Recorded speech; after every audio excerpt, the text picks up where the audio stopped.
El viaje para Rudius no había sido fácil. Cruzar un continente es una hazaña que muchos no realizan en su vida entera. Rudius lo había hecho un par de veces ya y apenas podría ser considerado un adulto. Esta vez, sin embargo, el aire en la atmósfera era uno más propio de tensión que de aventura. Así lo fue durante todo el recorrido hasta la ciudad laberinto Dapan, en el continente Vegarito. Las entrañas del continente eran selváticas, pero para acceder a ellas era necesario cruzar peligrosos desiertos. Pero ¿quién no cruzaría un desierto o dos para encontrar a su madre? Zenitsu llevaba desaparecida años. Naturalmente Rudius se hallaba nervioso y desesperado por ir a buscarla tras la pista que Kishirika Kishirisu le brindó en un encuentro fortuito, o puede que tal vez uno orquestado por malignas fuerzas de la naturaleza. Los detalles no importaban. Tras arribar a la ruinosa y laberíntica ciudad Dapan, los ojos de Rudius divisaron casi por instinto la figura de Paul a lo lejos. El augurio de un reencuentro tras años separados dejaba de ser un espejismo y se materializaba frente a él. Mi padre está ahí, susurró Rudius. Rudy, exclamó Paul, quien aún se dirigía a su hijo con el diminutivo de su nombre. El afecto paterno no tardó en asomarse. Padre, ha pasado mucho tiempo. La réplica de Rudius no se hizo esperar. Romper el hielo no era fácil, nunca lo fue, nunca dejó de serlo. La relación entre Paul y Rudius era una muy poco común, pero a pesar de las notas disonantes y peleas, ambos se querían. La reacción de Paul al ver a Rudius fue una particular. Su expresión era la de una persona que se acababa de despertar de un sueño muy largo o una larga pesadilla. Su rostro aparentaba 10 o 20 años más de los que tenía. Demacrado por la agotante búsqueda de su familia, aquel hombre era un despojo cuyo combustible se estaba acabando, y Rudius lo sabía. El intercambio entre ambos no duró mucho. Sin embargo, fue lo suficientemente largo como para sorprender a Rudius, quien pensaba que se encontraría con un Paul ebrio y enojado. Sin embargo, para su sorpresa, lo que sucedió a continuación lo dejó sin palabras. Paul abrazó a Rudius y, arrastrando sus palabras en voz baja, exclamó: Rudy, tu padre, yo soy un fracaso. Conmovido, Rudius empatizó con Paul y le devolvió el abrazo. No pude salvar a tu madre, no pude proteger lo que amo, nunca pude hacer nada por ti como un padre. Soy una mala persona, no te preocupes, padre. Ahora que por fin estamos juntos, todo estará bien. Rudy, de verdad has crecido mucho. Las lágrimas entre ambos no tardaron en brotar y eventualmente el sol se puso.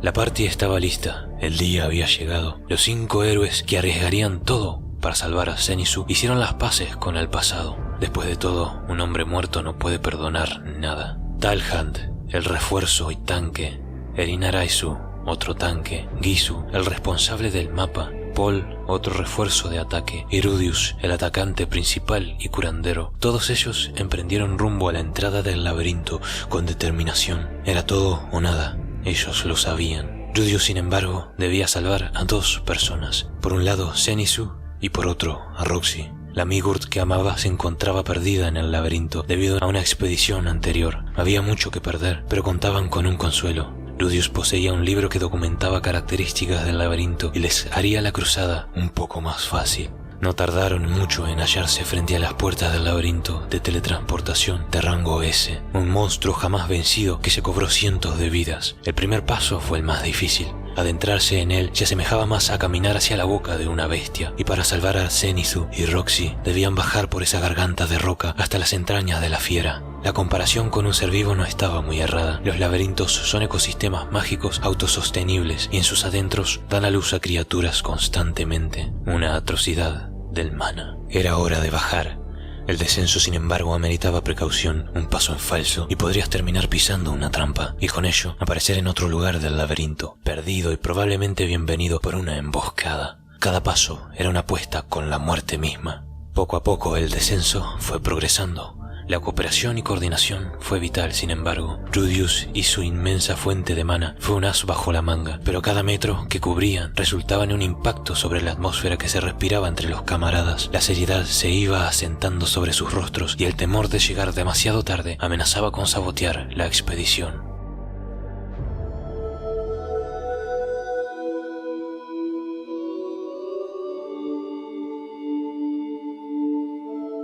En las profundidades del laberinto, mientras tanto, una chica en soledad se las había arreglado para sobrevivir durante un mes. La suerte y la habilidad, la prudencia, todos recursos vitales, todos empleados por ella. Aún así, el carácter de apuesta nunca abandonaba su incesante merodear, pero todos cometemos errores. Ella no era la excepción. Aunque haya sido por un instante, bajó la guardia.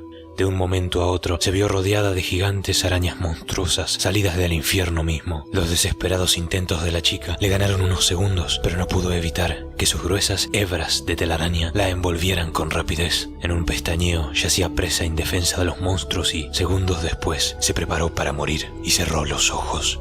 Silencio, oscuridad y silencio, y un único sonido, su respiración. Seguía viva, pero ¿por qué? Una ola de frío le hizo abrir los ojos abruptamente. Un hechizo congelante de altísima categoría aniquiló a los monstruos instantáneamente. Pero ¿quién era capaz de usar un nivel tan alto de magia? Tan alto que la superaba incluso a ella. Frente a la chica, un hombre se encontraba de pie. Un hombre cuyo rostro la abatía con nostalgia. De repente se vio envuelta en un apasionado abrazo que la sumergió en afecto. Roxy había sido salvada por Rudius.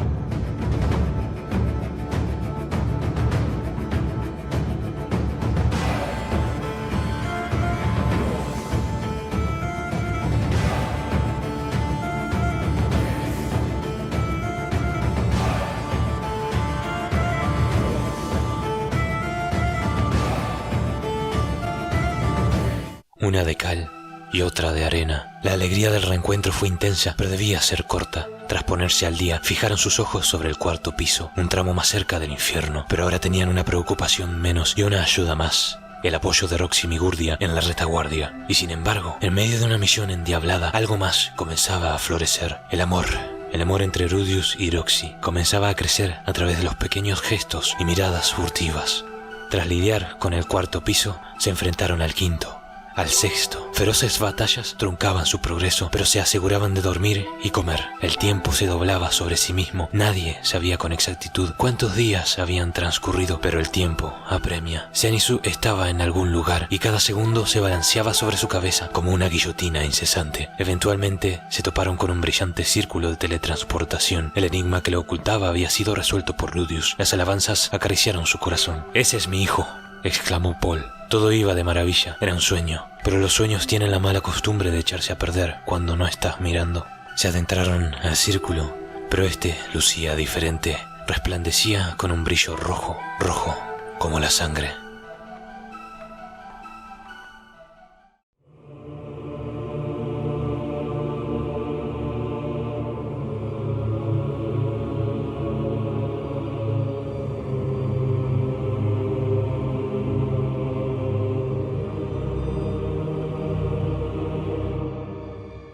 «Rudius», exclamó Paul. «¿Qué sucede, papá?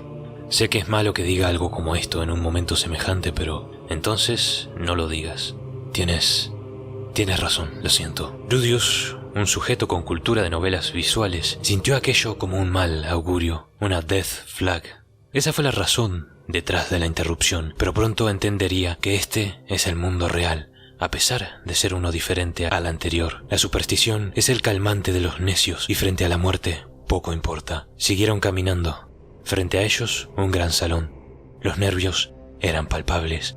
La tensión cortaba el aire como una navaja. El salón frente a ellos era gigantesco. Se asemejaba más a la sala de recibimiento de un palacio, con enormes columnas rodeando el camino principal, y quien lo pensara no estaría equivocado. Eso era un palacio, sí, su reina era la muerte, y hoy tenía visitas.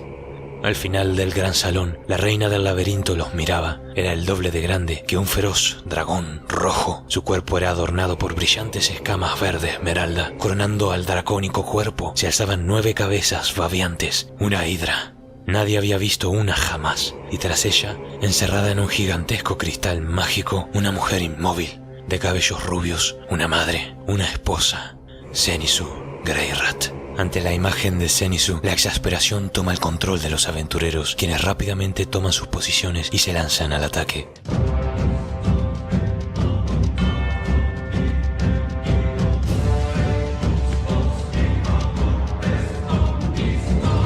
Rudius fue el primero. Lanzó un proyectil capaz de desintegrar al mismísimo Fadi-Gadi, un hechizo que de recibirlo de lleno podría derrotar casi a cualquier amenaza. Sin embargo, no le provocó ni un rasguño a la bestia. Todo lo que resonó en el aire fue un ruido semejante al cristal siendo arañado. Algo no estaba bien. La batalla continúa. Rudius tiene que desentrañar el misterio mientras lucha. El incesante intercambio entre los aventureros y la Hidra es vertiginoso y letal. Una mala decisión significa la muerte. Paul ataca una de las cabezas de la Hidra moviéndose a una velocidad que ni siquiera el ojo mágico de Rudius es capaz de descifrar. En un parpadeo la Hidra pierde una cabeza. Sin embargo, Paul queda expuesto a un contraataque. Erin Araizu distrae con su escudo. Roxy murmura. Un chorro de agua empuja a Paul del camino. Este asalto contra la muerte lo gana Rudius y compañía, pero no hay tiempo para relajarse. El segundo comienza y el horror no tarda en asomarse. La cabeza cortada ha vuelto a crecer. Paul pierde la cabeza, corre contra la Hidra, va a morir, todos lo saben. Kisu lanza una bomba de humo. Erin Araizu lo empuja con su escudo, recibiendo una herida en el hombro. Rudius crea una densa niebla entre Paul y la Hidra. Entre todos arrastran a Paul en una desesperada retirada hacia el círculo por el que vinieron. Sin un plan, todos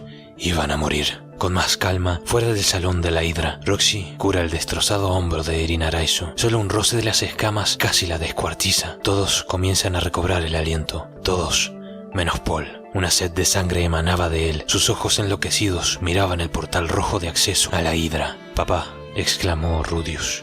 «Esa era Zenitsu. No hay duda. Tengo que salvarla». «Cálmate, padre. Tienes razón. Lo siento». El silencio vuelve a reinar. Me pregunto si madre seguirá con vida, dijo Rudius, pensando en voz alta. ¿Qué has dicho?, interrumpió Paul, quien abruptamente agarró a Rudius del cuello de su túnica. Algo como eso no importa en esta situación. Es cierto, padre, lo siento. Rudius, allí adentro estaba Zenitsu, tu madre. ¿Cómo puedes permanecer tan calmado tras haberla visto? ¿De qué me serviría la distracción del pánico? Eso no es a lo que me refiero, gritó Paul. La discusión fue interrumpida por los demás. Erin Araizu sugirió que Zenitsu probablemente estaba bien.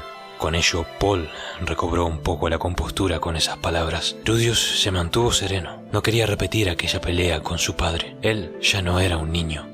Había madurado un poco. Tras calmar los ánimos, concluyen que las escamas de la Hidra son piedras mágicas que absorben magia. Y Rudius sugiere, recordando el mito de Hércules de su mundo anterior, que cauterizar las heridas de la Hidra con fuego podría prevenir su regeneración. La estrategia yacía trazada. Era hora del tercer y final round. Nuevamente el rojo brillo del círculo los tragó.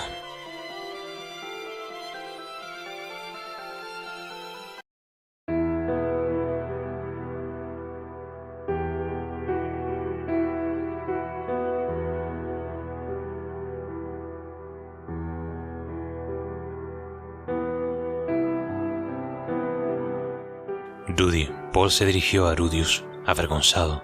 De verdad, eres un gran hijo en el que se puede confiar. Padre, mejor guardamos los elogios para luego de derrotada a la Hidra. No es un halago vacío. De verdad creo que lo eres. Yo no pude pensar en un plan. Solo conseguí entorpecerlos corriendo hacia la Hidra como un idiota. La expresión de Paul era una dolorosa. Soy un padre terrible. Creo que nunca seré capaz de ser un rol ejemplar para mi hijo. De repente, el rostro de Paul se llena de determinación, casi como si pudiera matar con la mirada. Sé que esto no es algo que un padre debería decir a su hijo jamás, pero salva a tu madre, incluso si debes morir para lograrlo.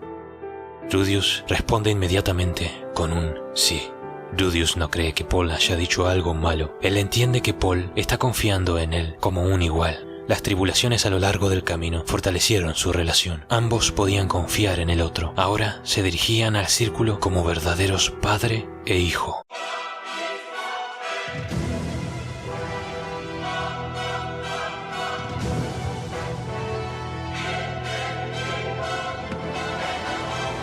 La batalla contra la hidra vuelve a iniciarse. 1, 2, las cabezas caían cercenadas por Paul. Roxy curaba a los heridos desde la retaguardia, los cuales llegaban sin parar. Erin Araizu protegía con su escudo. Talhan se escurría como su pequeño cuerpo. Rudius cauterizaba los cuellos de la hidra. Eventualmente solo quedaban 3 cabezas. La hidra comienza a comportarse de manera extraña. Comienza a retirarse, se arrincona. Una de las cabezas muerde un cuello cauterizado, intentando abrir la herida para que se pueda regenerar. Un bloque gigantesco de hielo cayendo sobre la cabeza creciente lo impide. Rudius vuelve a quemar la herida. La batalla es frenética. Todos están cada vez más y más cansados.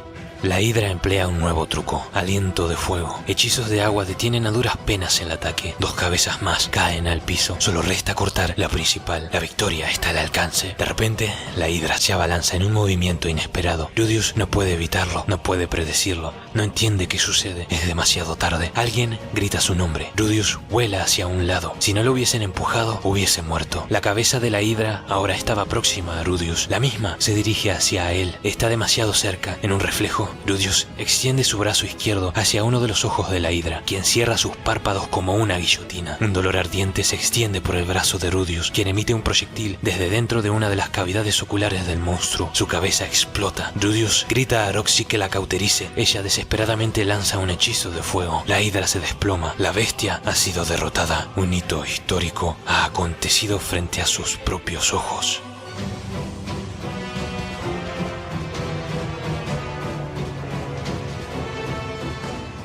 Rudius intenta recuperar el aliento. Mira hacia la izquierda. Allí donde debería haber un brazo, solo hay músculo, tendones y hueso colgando. Soporta el dolor, conjura un encantamiento de curación, aunque sabe que solo el rango más alto de sanación puede regenerar un miembro. Debe detener el sangrado. Ahora, en lugar de brazo, solo tiene un muñón. Mientras recobra el aliento, comienza a recorrer el lugar. Un sentimiento de victoria comienza a invadirlo.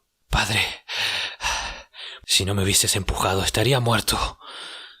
Padre, ¿dónde estás?» Rudius no encuentra a Paul. Casi por instinto, comienza a seguirle la dirección de las miradas del resto de sus compañeros. Todas apuntan a un lugar. Se dirigen lentamente hacia alguien. Allí estaba su padre, aunque su conjetura era errónea.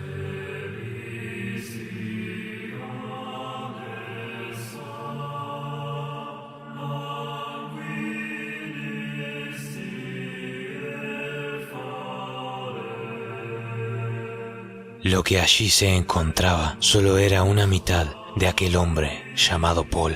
De la cintura para abajo ya no quedaba nada.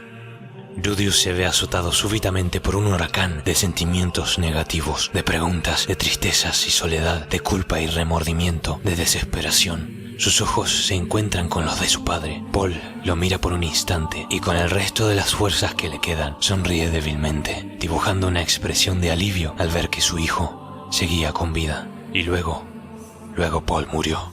Padre, es hora de regresar a casa. Tras la muerte de Paul, todo se sintió como verse desde lejos, como ver una película. Rudius cremó el cuerpo de su padre. No saldría de allí sin llevárselo. De resto, solo quedaron 3 ítems: su espada larga, su pequeño sable tanto y su pechera. El regreso a casa sería largo. La sombra de la muerte se cernía sobre Rudius. Apenas si cruzó palabra mientras salían del laberinto cargando a la inconsciente Zenitsu. Sus ojos se paseaban de un lado a otro, perdidos. Solo quería salir de allí y arrojarse a la cama más próxima. Y así lo hizo. En la primera posada de Erapan que encontraron, se encerró en su cuarto y se acostó a dormir. Esa noche tuvo un sueño. No se trataba de ningún hitogami o algo así. Simplemente fue una memoria de su anterior vida, de sus anteriores padres, de quienes nunca se preocupó siquiera de saber la causa de su muerte. La persona que Rudius era ahora no reflejaba nada de esa actitud anterior, y por eso le dolía como un puñal en el corazón. Levantarse solo empeoró el humor de Rudius, quien no sabía cómo enfrentar a sus hermanas, a su familia, a la vida. Zenitsu era una inválida, no podía articular una sola palabra con sentido. Todos intentaron animar a Rudius, pero esta situación superaba a todos. Las noches comenzaron a sucederse una tras de otra, como una repetición de la anterior, plagada de pesadillas de la muerte de Paul. Paul era un mujeriego tonto y de mente simple, un tipo egoísta y presumido, pero yo lo amaba. Por primera vez en días, Rudius comenzaba a llorar la muerte de su padre, solo, en su habitación. Pero él se equivocaba, no estaba solo. Roxy lo consoló. En la expresión de su amor, Rudius halló contención, entendimiento. En las palabras de Roxy, comenzaba a entender la futilidad del querer volver al ayer y el valor de los sacrificios que le permitieron seguir adelante. La herencia de Paul no es un cadáver, es la voluntad de querer vivir que se abre paso a lomos del amor. Roxy abrió su corazón a Rudius y juntos intentaron aliviar las heridas del otro esa noche. A la mañana siguiente amanecieron en la misma cama. Rudius habló de su pasado de manera indirecta con Roxy en una verdadera muestra de confianza. Todo lo que puedes hacer ahora es seguir adelante. Rudius no estaba solo. La claridad comenzó a asentarse en su corazón y las nubes negras dejaban paso a un nuevo mañana.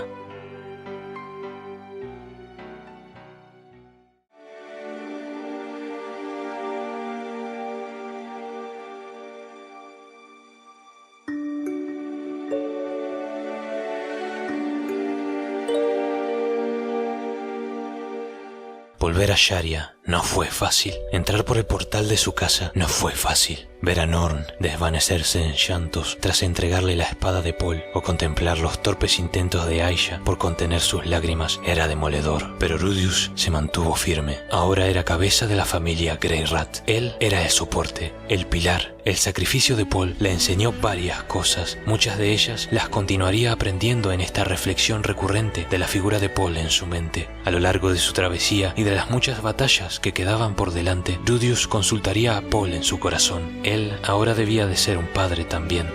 Eventualmente, Roxy fue introducida a la familia como segunda esposa. Eventualmente, Norn aceptaría la situación y se movería hacia adelante junto a Rudius. Eventualmente, los integrantes de la familia, uno por uno, pudieron dar un último adiós frente a la tumba donde Rudius enterró la urna con las cenizas de Paul sobre el recinto de una de las colinas a las afueras de Sharia, reservado para nobles, bajo un árbol solitario en una atmósfera que respiraba paz. Paul está muerto. Gracias a su sacrificio, sigo vivo.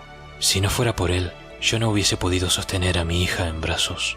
Frente a la lápida de su padre, tras limpiarla, Rudius compartió una botella de licor, un trago para él, otro vertido sobre la lápida. Como si estuviese bebiendo con Paul, confesó: «Padre, nunca te lo dije, yo no soy de este mundo.